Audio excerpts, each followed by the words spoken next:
Assalamualaikum warahmatullahi wabarakatuh. Alhamdulillahi rabbil alamin. Wal aqibatu lil muttaqin. Wala udwana illa 'alal zalimin. Ashhadu an la ilaha illallah wahdahu la syarikalah. Wa ashhadu anna sayyidana wa habibana Muhammadan abduhu wa rasuluhu la nabiyya ba'dah.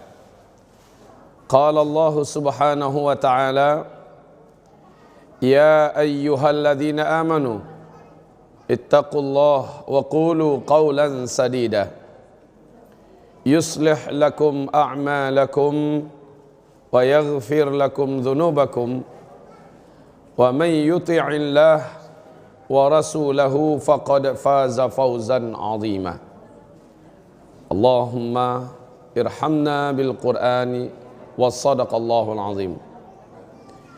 Wa qala an-nabiy sallallahu alaihi wasallam, fa inna asdaqal hadithi kitabullah wa khairal hadi hadi Muhammad sallallahu alaihi wasallam wa syarral umur muhdatsatuha wa kullu muhdatsatin bid'ah wa kullu bid'atin dhalalah wa kullu dhalalatin finnar. Amma ba'd. Bapak-bapak dan ibu-ibu, hamba-hamba Allah sekalian, yang pertama kita mengucapkan kalimat syukur kepada Allah dengan kata-kata berikut ini, alhamdulillah bi ni'matihi tatimmus salihah asyukrulah wathana'ulah la haula wala quwwata illa billah. Kemudian kita pun menyampaikan salawat beserta salam untuk Rasulullah sallallahu alaihi wasallam. Amma ba'du. Ma'asyiral muslimin, lama rasanya kita tidak bertemu di Masjid Al-Falah ini. Mungkin agak-agak sudah ada setengah tahun, Pak ya.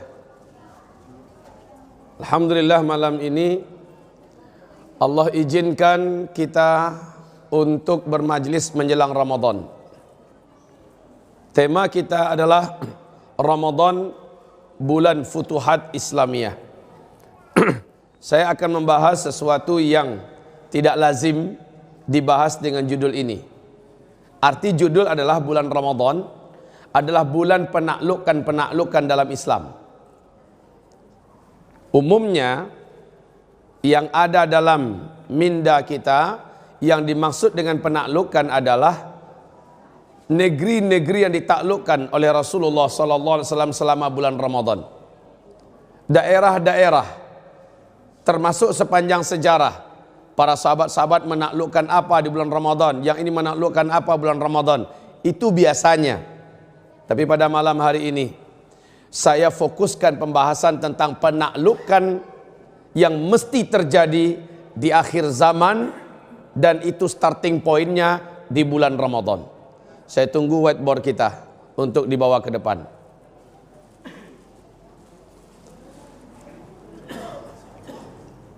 Ma'asyiral muslimin yang kami muliakan, saya ringkas pertemuan kita tahun yang lalu menjelang Ramadan. Saya masih ingat apa yang saya kupas di sini. Sekarang saya ringkas dengan cepat sebelum masuk kepada inti kajian kita. Bapak Ibu yang kami muliakan, ketika Rasulullah SAW bersabda, kam min sha'im laisa lahu min siyamihi ilal ju' wal 'atash. Kam min artinya adalah mayoritas umatku yang berpuasa di bulan Ramadan, dia hanya dapatkan lapar dan haus saja. Pahala tidak berhak dia mendapatkan. Perubahan tidak terjadi apa-apa, apapun yang positif padanya. Justru yang didapatkan malah perubahan negatif. Apakah ini yang dimaksud dengan puasa mendulang barakah? Sementara pahala nggak dapat, perubahan positif tidak terjadi, yang ada adalah perubahan negatif. Ibarat Allah. Coba saya bertanya, selepas bulan Ramadan rata-rata rumah sakit penuh. Berarti ada sesuatu yang tidak benar di bulan Ramadan kita. Atau kalau saya bahasakan Pak, Ramadan ala Nusantara. Soalnya ada kebanggaan dengan menyebut Islam Nusantara, Islam Nusantara. Maka saya bahasakan juga Ramadan ala Nusantara. Ciri khasnya Ramadan ala Nusantara, satu, di bulan Ramadan yang ala Nusantara ya, makin ke ujung jumlah jamaahnya makin tambah sedikit. Ini ciri khas Ramadan ala Nusantara. Beda dengan Ramadan yang ada di Timur Tengah, makin ke ujung makin bengkak jamaahnya, nggak muat lagi masjid. Karena begitulah puasanya, Ramadannya Rasul dan para sahabat. Dua, Ramadan ala Nusantara, 10 hari terakhir pasar-pasar rata-rata penuh sesak dari pembeli. Para pedagang pun sampai-sampai lembur untuk mengalih. Betul tidak? Ini Ramadan ala Nusantara. Kalau Ramadan Rasulullah 10 hari terakhir seluruh kendaraan di-off-kan, masuk kandang. Pasar sepi dan lengang. Karena baik laki-laki sibuk iktikaf di masjid, wanita berlomba dengan suaminya untuk memperbanyak ibadah di rumah, mengejar target khataman Quran berulang-ulang. Itu Ramadan ala Islam rahmatan lil alamin. Tapi kalau Islam ala Nusantara, puasanya ala Nusantara juga. Seperti tadi, Ramadan 10 terakhir yang rame itu bukan masjid, tapi pasar. Musibah ini Pak. Ramadan ala Nusantara yang difikirkan oleh para sahabat dibandingkan yang dipikirkan oleh orang-orang Islam Nusantara, beda Pak. Kalau para sahabat menjelang Ramadan itu nangis-nangis. Apanya yang mereka tangiskan? Khawatir kalau mereka tidak diizinkan bisa bertemu dengan bulan Ramadan. Ini yang mereka ratapkan sehingga mereka berdoa, Allahumma balighna Ramadan, sampaikan kami ke bulan Ramadan ya Allah. Di ujung Ramadan mereka nangis lagi. Penuh masjid itu dengan ratapan dan raungan tangisan. Ada yang menangis sementara wajahnya nempel di dinding. Ada yang menangis sambil memeluk tiang masjid. Ada yang menangis dalam keadaan sujud terseduh sedan, basah tempat sujud. Kenapa mereka menangis? Meratap karena Ramadan sebentar lagi akan berangkat.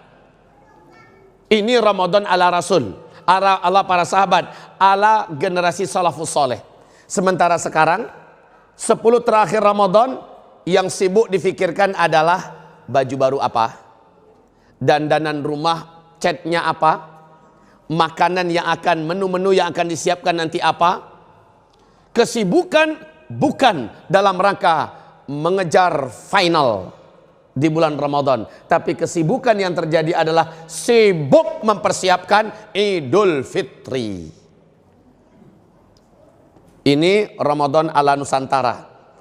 Ramadan ala Nusantara berikutnya, kaum muslimin yang saya muliakan, lepas Ramadan punya penyakit yang gak bagus. Badan pada gemuk karena pola sahur dan berbuka jelas salah. Dan habis itu punya kebiasaan buruk lagi. Apa? Lepas subuh kebiasaannya tidur. Padahal ini sangat dipantangkan dalam Islam. Malah dia biasakan tidur selepas sholat subuh. Kapan didapatkan? Selama Ramadan. Malah yang jelek-jelek dibuat. Dan itu terjadi pada bulan Syawal. Orang-orang pada kebiasaan tidur pada waktu duha. Harusnya fantasyiru fil ard, menyebarlah kamu di muka bumi. Yang terjadi malah fanbatahu fis sarir, maka berbaringlah kamu di atas sarir. Kasih jalan.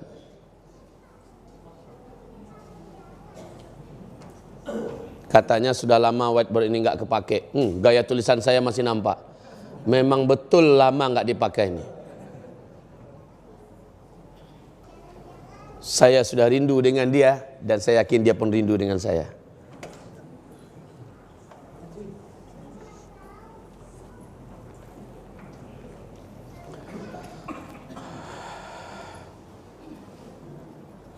Kebiasaan buruk yang didapatkan setelah Ramadan, ibadah Allah yang kami muliakan, di bulan Ramadan dulu puasa ala Nusantara.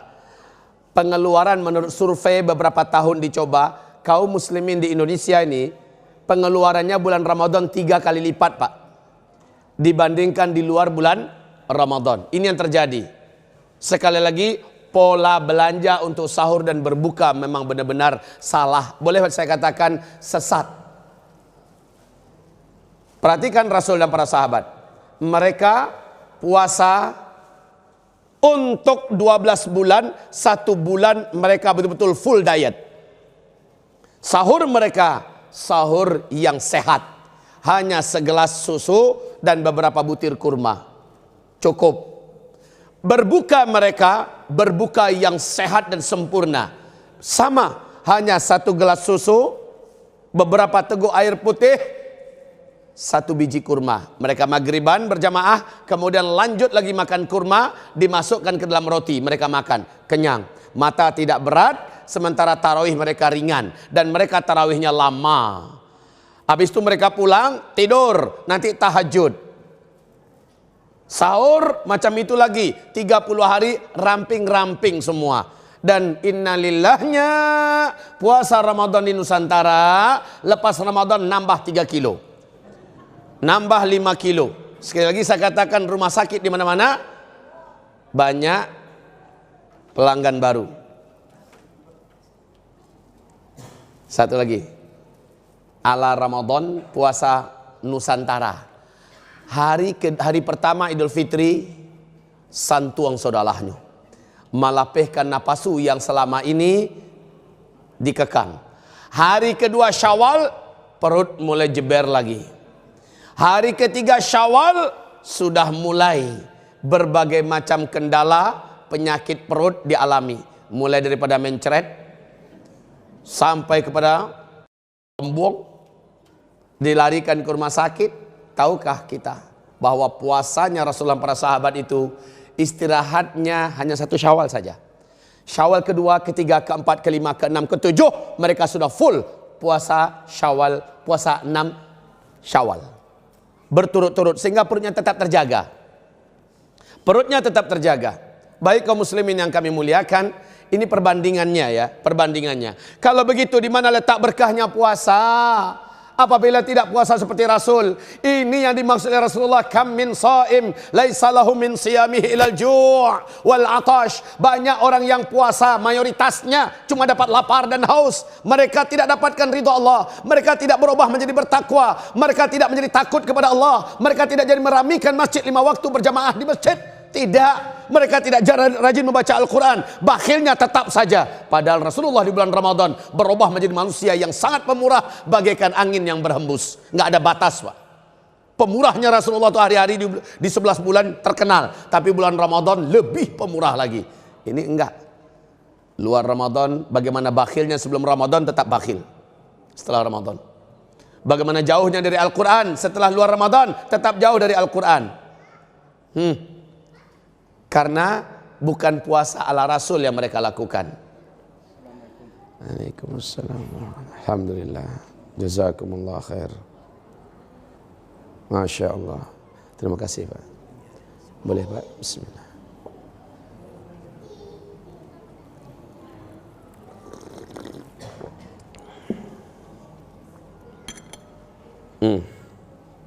Baik. Di bulan Ramadan, 1 bulan dari 12 bulan yang ada, 11 bulan itu sebenarnya menurut konsep puasa dalam Islam, 11 bulan itu carilah dunia. Bergelutlah dengan dunia. Kumpulkanlah dunia. Silahkan. 1 bulan cuci jiwa yang sudah kotor 11 bulan itu. Full Ramadan, cucilah jiwa. Sehingga Rasul dan para sahabat memang Mulai daripada akan masuk Ramadan saja mereka sudah melakukan warming up, pemanasan. Rajab, Sya'ban, pas Ramadannya mereka benar-benar sudah siap. Lalu di bulan Ramadan mereka agak lebih menjarangkan hubungannya dengan dunia, dengan pasar. Makin ke atas makin berlomba, ibarat sedang melakukan perlombaan papan atas. Maka seluruhnya berniat untuk lebih unggul dari yang lainnya. 10 terakhir nggak ada cerita sahabat laki-laki yang tidak iktikaf di masjid. Bagaimana kita dengan yang ada di Pejompongan? 10 terakhir Ramadan laki-lakinya iktikaf semua tidak? Kalau laki-laki soleh dia iktikaf di sini. Kecuali kalau laki-laki solehah, iktikafnya di rumah. Laki-laki soleh iktikafnya di masjid. Baca sejarah, ada nggak sahabat yang nggak itikaf 10 terakhir Ramadan? Kalau tidak ada uzur syar'i seluruhnya itikaf, seolah-olah Jumatan. Dan yang saya dengar kayak gini, ini minta maaf ya, yang saya dengar Masjid Darussalam Cibubur ya, itu ribuan orang itikaf, penuh masjid, bawah sampai atas, sampai luar, Masya Allah. Dan itu dipola, diatur dengan sangat rapi, makannya, minumnya, kebersihannya, manajemennya. Layaklah rasanya kita menyontoh kepada Masjid Darussalam Cibubur. Ibarat Allah yang kami muliakan, seperti itu lebih kurang puasa Rasulullah dan para sahabat. Maksud saya untuk hal raminya 10 terakhir Ramadan. Nah sekarang kita kembali kepada hadis Nabi. Kam min sha'im laisa lahu min siyamihi ilal ju' wal 'atash. Sangat banyak yang puasa cuma dapat lapar dan haus. Kenapa? Karena bulan Ramadan yang dia tahan cuma enggak makan, enggak minum. Cuma itu. Sementara yang membatalkan puasanya yaitu memperturutkan apapun yang diinginkan oleh nafsunya. Allah tidak butuh dengan puasanya orang yang berdusta. Di siang Ramadan dia masih berdusta. Allah tidak butuh dengan puasanya orang yang mengumpat, mencela, mengadu domba. Allah tidak butuh dengan puasanya orang yang melakukan rasyawah. Allah tidak butuh dengan puasa orang-orang yang berkhianat. Allah tidak butuh dengan puasa orang yang berkata-kata kasar dan jorok. Allah tidak butuh dengan puasa orang-orang yang matanya jelalatan melihat maksiat dan dosa. Allah tidak butuh dengan puasanya orang-orang yang maksiatnya lancar. Allah sudah tolong kita Bapak Ibu. 1 bulan Ramadan suffidatis syayatin. Seluruh setan-setan diikat oleh Allah. Setan jin yang diikat oleh Allah. Diikat semuanya. Tapi kenapa masih banyak orang-orang yang berperangi brutal? Seolah-olah setan masih eksis dan tidak terikat. Karena dia tidak berjuang mengikat pula hawa nafsunya. Bulan Ramadan itu artinya imsak. Apa makna imsak? Siam itu maknanya imsak. Imsak itu artinya menahan, tahan hawa nafsu. Saya ingatkan kembali sejarah perjalanan diciptakannya nafsu. Sebaik diciptakan Allah Maha tahu apa karakter asli nafsu ini. Karengkang, kare kapalo, mada. Maaf ya, saya pikir saya di Minangkabau. Bahasa Indonesianya apa tuh? Karengkang, kare kapalo, mada. Keras kepala. Itu karakter asli nafsu. Ketika nafsu diciptakan, Allah panggil. Hai nafsu, katakan siapa kamu. Dan kamu tahu saya ini siapa. Ayo. Nafsu menjawab dan Allah Maha tahu bahwa dia akan pasti menjawab demikian. Anta, anta. Ana, ana. Engkau adalah engkau. Saya adalah saya. Allah Maha tahu nafsu akan menjawab demikian. Karena memang karakter aslinya kareh kapalo, keras kepala. Kemudian malaikat bawa dia ke neraka. Panggang dia selama 1000 tahun. Lalu dikembalikan. Hai nafsu, katakan siapa engkau. Dan siapa aku. Anta, anta, ana, ana. Engkau adalah engkau, saya adalah saya. Lalu Allah perintahkan, bawa kembali, masukkan dia ke dalam zamharir. Zamharir adalah sebuah ruangan yang maha dingin, yang tidak dapat diucapkan dengan kata-kata dan bahasa manusia. Dinginnya ruangan itu, nggak ada apa-apanya, dinginnya kutub utara, kutub selatan. Hancur berkeping-keping sampai air tulang sumsum pun bisa hancur berkeping-keping. Sakitnya sempurna. Masukkan ke sana 1000 tahun, dikeluarkan lagi. Siapa kamu? Siapa kamu? Dan siapa saya, kata Allah. Sekali lagi nafsu luar biasa, Pak. Anta, ana. Engkau adalah engkau, saya adalah saya. Lalu Allah perintahkan, dan ini, hadis ini, cara dari Allah untuk hamba-hambanya manusia. Karena makhluk yang sekeras inilah yang akan Allah masukkan ke dalam setiap kita. Lalu Allah ajarkan kepada kita bagaimana cara menaklukkan nafsu itu. Masukkan dia ke dalam sebuah ruangan, kata Allah kepada malaikatnya. Jangan diberi dia makan, jangan diberi dia minum, dan jangan penuhi apa yang dia minta. Sebentar saja dalam ruangan itu langsung melolong-lolong. Lapar, tolong, haus, tolong, saya mau ini, tolong, berilah saya itu, tolong. Tidak digubris, dicuekin aja, sampai akhirnya menangis-nangislah nafsu, menjadi lemahlah dia, dan dia berjanji-janji dalam ruangan, lepaskan saya, wahai ya Allah ya Rabbul Alamin, lepaskan saya. Allah perintahkan, lepaslah dia. Kemudian langsung dia sujud di depan Allah. Antallah Rabbi wa khaliqi wa ana khalquka wa abduk. Engkau adalah pencipta diriku dan engkau adalah yang kusembah. Aku adalah makhluk ciptaanmu dan aku adalah hamba milikmu. Baru, Pak. Jadi dengan ini ketahuan, nafsu hanya bisa dijinakkan apabila dia dikasih lapar, apabila dia dikasih haus, dan tidak diikuti kemauannya. Dalam waktu yang cukup sebenarnya 30 hari. Sempurna kalau jadikan 36 hari. Dengan cara itu. Kalau begitu sahur dan berbukanya harus dalam rangka mendidik nafsu. Iko ndak, pas mau berbuka penuh meja. Semua jenis kerinduan dan kecintaan siang hari dikumpul di database kan, lalu dibeli semua. Pesan kepada bini, beli ini, beli itu, beli ini, buat itu. Lepas, dung, Allahu Akbar, Allahu Akbar. Tidak sempat mengunyah dah. Balulua saudara. Pai ke masjid matola balik. Kenapa? Urat perut tegang.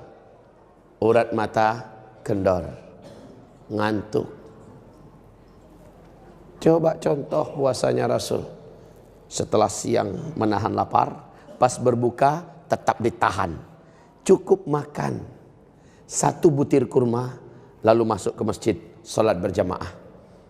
Setelah minum beberapa teguk susu atau air, makan 1 butir kurma, berjamaah di masjid. Langsung keluar, ya. Kemudian lanjutkan makan beberapa butir kurma lagi.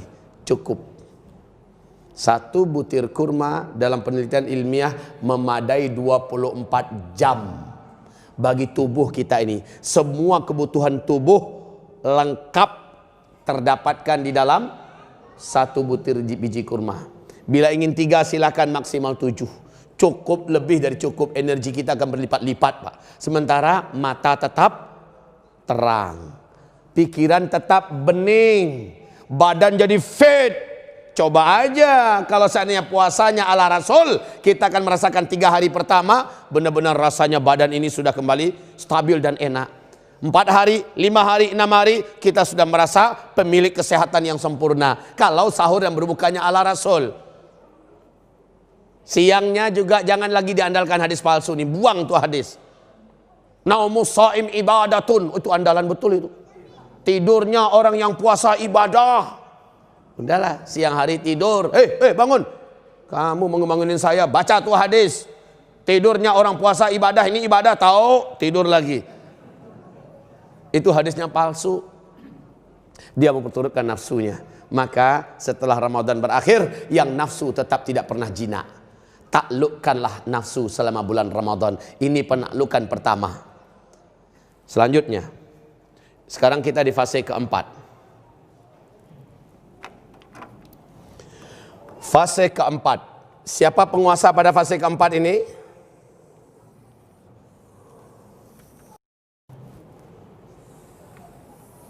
Ini adalah fase keempat. Fase pertama, Nabi yang memimpin umat Islam. Fase kedua, Khulafaur Rasyidin memimpin umat Islam. Fase ketiga, kerajaan-kerajaan, para khalifah yang menggunakan sistem kerajaan. Nah, fase keempat yang memimpin umat Islam adalah setan di seluruh dunia.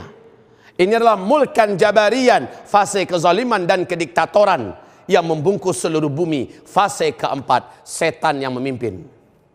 Bukan hanya umat Islam, tapi dunia ini pada fase keempat, setan yang pegang. Setan itu terbagi dua, setan dari bangsa jin dan setan dari bangsa manusia. Kira-kira dari dua setan ini mana yang paling berbahaya, Pak? Sepakat? Yakin? Betul.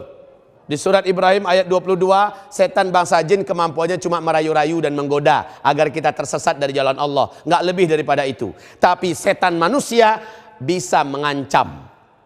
Rayuannya tidak hanya sekedar iming-imingan, tapi bisa dalam bentuk duit, bisa dalam bentuk jabatan, bisa dalam bentuk perempuan. Dan juga ancamannya bukan hanya, kalau ini hanya sekedar menakut-nakuti, tapi kalau ini betul-betul peluru itu bisa dihadapkan ke kita.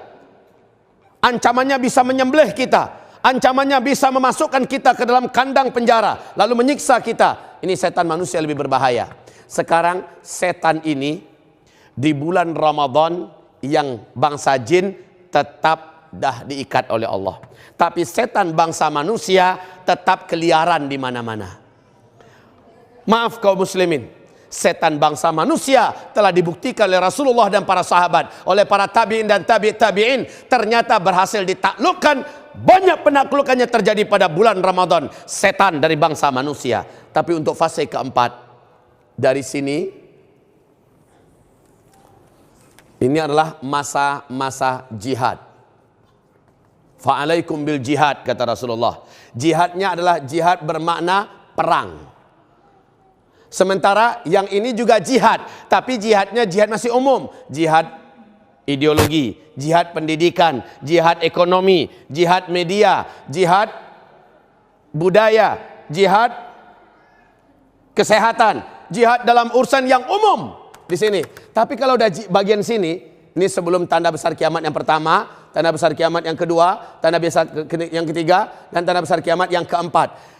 Sebelum tanda besar yang pertama, kedua, ketiga, dan keempat ini, kita dihadapkan pada kenyataan pahit, harus berjihad secara fisik, pedang lawan pedang, peluru lawan peluru, fisik lawan fisik dengan orang-orang kafir. Antara kita membunuh atau kita terbunuh syahid. Tidak ada pilihan yang lain. Pada masa itu, fa'alaikum bil ghazwi wal jihad. Wajib bagi kamu untuk menegakkan perang fisik dan jihad langsung menghadapi musuh. Ini bagian penghujung. Nah, sekarang kaum muslimin, sebelum fase ini kita masuki, maka kita, permanenkah?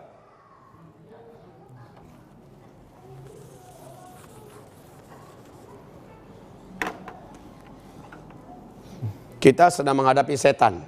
Setan ini targetnya adalah kita. Ini yang dia target. Muslim, mukmin, muslimah, mukminah. Apa yang ditarget oleh setan? Satu, ini target setan. Siapapun kita, setan mentargetkan kita murtad dan kafir. Murtad dan kafir. Bila tidak berhasil, ternyata kita orang yang kuat menjaga akidah dan tauhid, maka setan mentargetkan yang kedua. Berupaya dengan cara apapun, dengan media apapun, dalam jalan apapun, untuk bisa menyesatkan kita. Biarlah tetap muslim tapi harus sesat. Sehingga lahirlah aliran-aliran sesat, pemikiran-pemikiran sesat, akidah-akidah sesat, sekte-sekte sesat, dan lain-lainnya. Ini targetnya. Kalau nggak murtad, enggak lah. Minimal dia sesat. Ghairil maghdubi alaihim waladdallin. Waladdallin itu sesat. Wa kullu dhalalatin finnar. Seluruh yang sesat itu di dalam neraka. Oke. Oh ternyata kita orang yang rajin di majelis ilmu, rapat dengan para ulama. Selalu sulit bagi setan untuk menyesatkan kita. Karena ada ulama, karena ada majelis ilmu yang mengingatkan dan menegurnya. Alhamdulillah. Maka target setan yang ketiga, kalau dimurtadkan nggak bisa, disesatkan juga nggak mempan, maka dia buat amalan kita menjadi batal. Batal amalan. Caranya, nah ini dia buat kita, apalagi di akhir zaman ya, peluang amalan kita ini batal sangat mudah. Update status, lagi tarawih. Minta foto teman, sedang itikaf. Lagi baca Quran, orang soleh baca Quran. Update status terus. Perkembangan apa? Sedang umroh, sedang tawaf. Labbaik Allahumma labbaik. Kasih lihat orang sedunia, batal amalnya. Amal batal. Bukan amanah ya. Amalnya batal. Ini yang diupayakan oleh setan. Agar orang ini mengumumkan amalannya. Dia buat seperti itu kaum muslimin. Sekarang kita berusaha untuk tidak batal amalan kita. Ya, sedang beramal. Kita ikhlas, ikhlas, ikhlas. Tapi ada sebuah penyakit yang bahayanya lebih parah daripada ria. Namanya mannan. Apa itu mannan? Nanti 3, 4, 5 tahun yang akan datang, 10, 20 tahun yang akan datang, setan itu nggak lupa bahwa kita pernah melakukan amalan yang istimewa. Nanti mulut ini yang bercerita pada orang lain sehingga amalan itu menjadi batal. Disebut dengan al-mannu, pelakunya mannan. Batal amalan itu.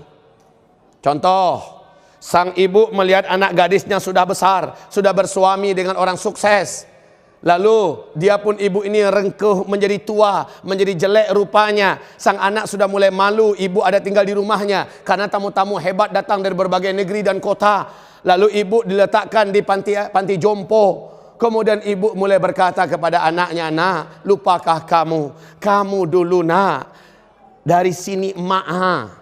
Lalu kamu emak lahirkan antara hidup dan mati. Lalu air susu ini nak, darah daging ibu yang kamu hisap. Lalu kamu emak besarkan dengan segala pedih dan susah payah. Nak, dia ceritakan semua. Ini yang disebut dengan mannan. Menceritakan kebaikan yang dulu pernah diperbuat. Padahal itu 20-30 tahun yang lalu. Batal semuanya. Ini yang dimaui oleh setan. Yang nomor 3. Bagaimana amalan kita jadi batal. Masjid Al-Falah tu, kalau ndak diambu dulu tu, ndak akan jadi model Quran kini tu. Kalau ndak diambu, kalau bukan karena saya tu Masjid Al-Falah nggak akan kayak gini, nggak akan serami ini. Ini karena jasa saya. Ini karena saya. Ustaz Zulkifli itu, kalau bukan saya yang menyekolahkannya dulu ke Mesir, kalau bukan saya yang membiayainya, nggak akan jadi orang dia. Pada ambulah orang juga dulu. Memang saya dulu beruang. Dia sebut-sebut, dia ceritakan batal amalan. Antahbata a'malukum wa antum la tash'urun. Tanpa nyadar kita sudah batalkan sendiri amalan kita. Oke, ternyata kita jauh, kita pandai menjaga hati kita. Karena rajin ngaji, kita jaga, kita kendalikan. Yang paling sulit itu adalah macam ayah anda kandung saya. Dalam usia beliau yang sudah 106 tahun. Makin lurus, makin terang matanya, makin nyaring telinganya, makin jernih cara berfikirnya, makin bagus saya lihat akhir-akhir ini, makin bagus. Itu nikmat Allah sempurna buat beliau. Nah, makin banyak orang bertanya pada beliau, rasionya kok Buya? Kenapa Buya bisa begini sehat, bisa begini kuat, bisa begini kayak anak muda lagi semangatnya? Kalau jalan cigin lo nyoba awak leh. Kencang larinya, jalannya, naik tangga lebih cepat lagi dia. Kalau seandainya beliau tidak pandai mengontrol hati, beliau akan ceritakan, ini berkah saya sejak dulu rajin menjaga tahajud. Saya dari dulu hobi menamatkan Al-Quran, mengkhatamkan berulang-ulang. Saya dari dulu hobi menjaga puasa sunat Senin Kamis, bahkan puasa bid. Sering juga puasa Daud. Ini dari dulu. Memang kenyataannya begitu. Tapi alhamdulillah saya ingatkan terus, Buya, jangan sampai Buya ceritakan pada orang lain, nggak boleh. Saya ingatkan terus. Alhamdulillah kalau ditanya orang, Rasionya Buya, jawaban beliau adalah sanangan selati dan banyak diperusuh hidup iko. Itu saja bahasa beliau. Iko rezeki dari Allah, alhamdulillah, cukup. Nah ini perlu kita ingat-ingat. Kalau sering ngaji, didamping oleh para ulama, didamping oleh ahli ilmu dan orang-orang yang soleh sebagai teman kita yang menegur, insya Allah kita akan pandai menjaga amalan kita, nggak jadi batal. Kalau setan nggak berhasil berikutnya, setan akan upayakan hidup kita, umur kita sia-sia. Umur kita sia-sia. Ini langkah keempat. Banyak main, nonton di depan TV. Main kongko-kongko dengan kawan-kawan di warung-warung, di lapau-lapau. Pergi ke tempat-tempat wisata. Libur hari Jumat, hari Sabtu, hari Minggu, main. Habis-habiskan uang. Banyak habiskan waktu dalam permainan ini, permainan itu. Umurnya jadi sia-sia. Ini juga target setan.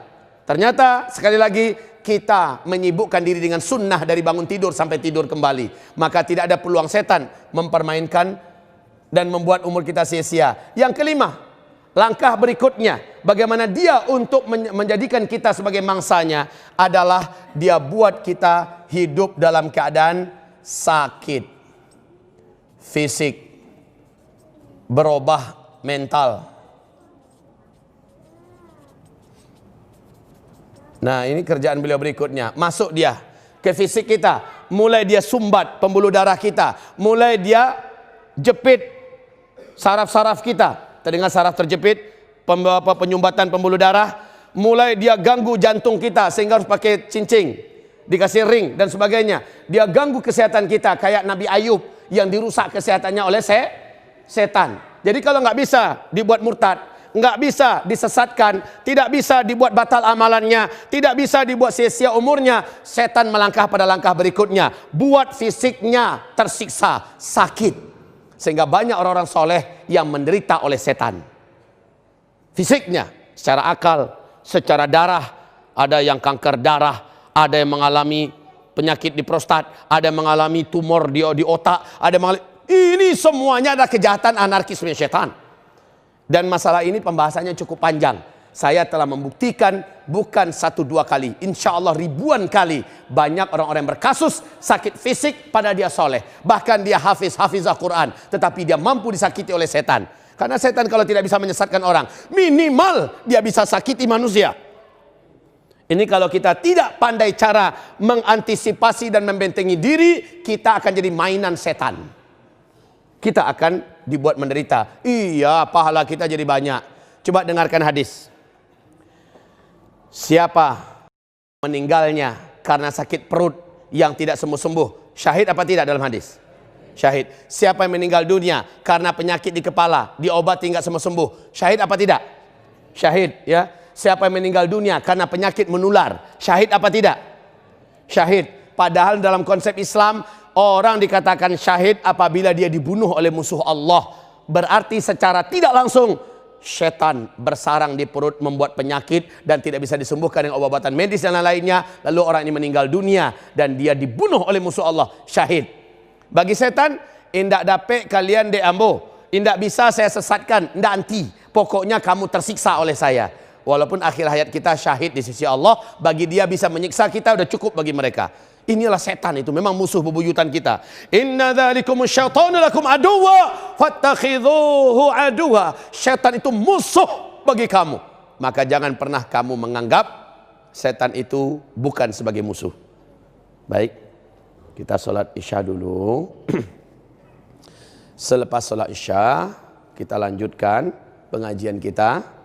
Dan saya minta waktu 10 menit untuk menyampaikan sebuah presentasi oleh ketua yayasan kami.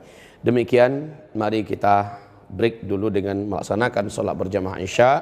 Astaghfirullahaladzim li wa lakum wa la hawla wa la quwata illa billah. Assalamualaikum warahmatullahi wabarakatuh. Bismillahirrahmanirrahim. Masyiral muslimin yang kami muliakan, syaitan telah diumumkan oleh Allah bahwa dia adalah musuh sejati anak cucu Adam. Syaitan tidak akan pernah berhenti memerangi kita menyakiti kita sampai kapanpun. Target mereka kita murtad atau kafir, sehingga sama-sama dengan mereka di neraka. Atau mereka sesatkan kita, lalu dengan mereka juga kita nanti di neraka. Atau mereka buat amalan-amalan kita menjadi batal semuanya, sehingga kita adalah orang yang merugi dan menyesal. Atau mereka jadikan umur kita sia-sia dengan hal-hal yang banyak melalaikan. Atau mereka buat sakit fisik kita, penyakitan. Dimurtadkan nggak bisa, dibuat sesat nggak mempan, dibuat batal amal nggak bisa, umur juga terjaga. Maka target berikutnya adalah sakiti fisiknya, sehingga kita menjadi penyakitan. Padahal kita orang soleh, kita adalah orang yang bertakwa, tapi kita sakit-sakitan. Nabi Muhammad saja, sekelas Nabi Muhammad, sakit dibuat oleh setan. Dengan sihir yang dikirimkan oleh dukun, setan yang bekerja, Rasulullah menderita. Nabi Ayub juga sakit fisiknya. Sakit secara fisik. Atau dibuatnya kita berubah mental, menjadi gila. Dibuatnya kita berubah mental, menjadi tidak stabil emosi. Atau memiliki kecenderungan yang berbahaya. Salah satunya ingin mengakhiri hidup dengan cara bunuh diri. Ini jelas adalah makar setan kepada kita. Berikutnya, yang keenam, upaya setan berikutnya adalah membuat kita menderita. Caranya, buat manusia menderita. Bagaimana caranya? Yaitu satu, miskinkan mereka. Jadi coba lihat, baik setan jin atau setan manusia punya misi memiskinkan kita. Setan jin dan setan manusia sama. Bagaimana kita hidup di dunia ini jangan sampai kaya, jangan sampai kita di dunia senang dan bahagia, dibuatnya kita miskin. Kemudian dua, jajah mereka. Para penjajah di muka bumi jelas itulah setan, setan manusia. Dengan dijajah kita pun menderita. Kemerdekaan hidup kita dirampas. Kemerdekaan kita menjalankan syariat juga terbatasi dan bahkan dihalang-halangi. Jajah. Kalau bisa yang ketiga, tangkap, siksa. Ini kerjaan setan, baik setan jin dan setan manusia. Tangkap dan siksa. Pernah dengar nggak orang-orang yang hilang di hutan? Itu ditangkap setan, disiksa. Kemudian pas kembali sudah tidak lagi stabil. Maka ini adalah kerjaan daripada setan. Begitu juga setan manusia. Dituduh yang tidak-tidak lalu ditangkap, lalu kita disiksa. Lihat setannya Bashar Assad. Banyak sekali kaum muslimin yang mereka tangkapi dan mereka siksa sampai ke tingkat mereka bunuh. Walaupun gelar kita adalah syahid di sisi Allah, tapi bagi setan, menurut setan dia sudah menang.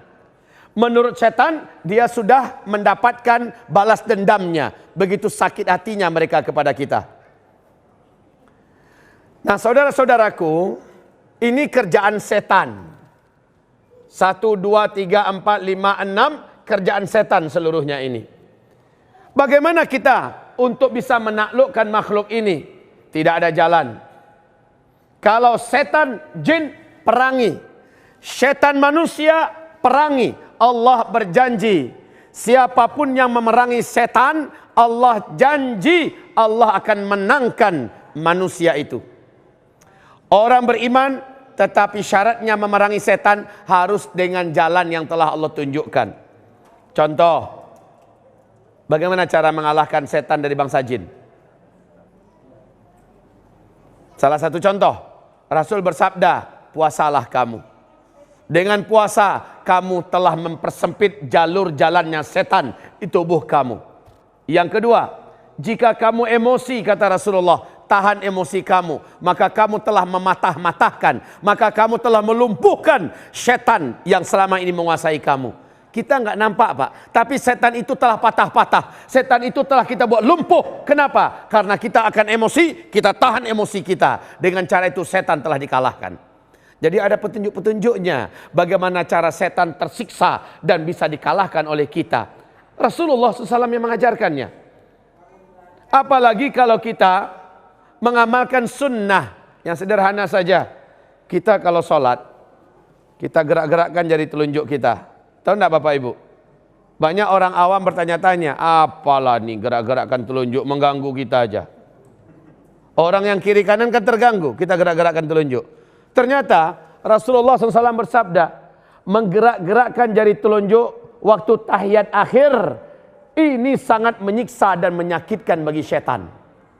Tersiksa mereka. Bagaimana kualitas tersiksanya? Kata Rasulullah, bagaikan mereka ditusuk-tusuk oleh besi yang tajam dan panas. Dengan menggerak-gerakkan begitu. Hanya saja kalau ini kita buat di khalayak umum yang awam, memang mereka terganggu, Pak. Jadi jangan dibuatlah di tengah-tengah orang yang nggak ngerti. Dibuat begini, ada yang malah dipegang tangannya. Ganggu. Itu terjadi loh, Pak. Jadi nggak usah dibuat kalau di khalayak orang yang awam. Tapi di tempat-tempat di masjid-masjid yang sudah terdidik, yang sudah masjid-masjid pengajian, nggak apa-apa. Orang udah paham kok. Itu memang ada sunnahnya. Ini contoh bagaimana cara kita membalas, menyakiti, memerangi siapa yang menjadi lawan sejati kita, yaitu setan yang terlaknat. Bapak Ibu yang kami muliakan, sebelum saya closing, sebelum saya tutup, mari kita simak penyampaian dari Ketua Yayasan Al-Hufaz berikut ini. Demikianlah dari saya. Wabillahi taufik wal hidayah. Semoga amal soleh yang sudah kita tabungkan di malam hari ini, kita terima balasannya dari sisi Allah dengan sebaik-baiknya balasan. Barakallahu fikum wa fina jami'an. Nastaghfirullahal azim li wa lakum wa la haula wa la quwata illa billah. Mari kita baca surat Wal Asri. A'udzu billahi minasyaitonir rajim. Bismillahirrahmanirrahim.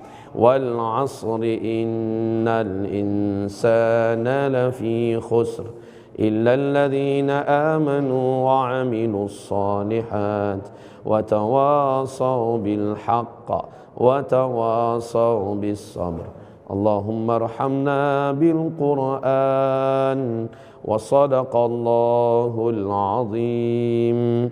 Subhanakallahumma wa bihamdik ashhadu an la ilaha illa ant astaghfiruka wa atubu ilaik. Walhamdulillahi rabbil alamin. Wabillahi taufik wal hidayah. Semoga Allah jaga kita semua, Allah pelihara iman kita sampai kita mengucapkan kalimat terakhir, la ilaha illallah. Wabillahi taufik wal hidayah. Wassalamualaikum warahmatullahi wabarakatuh.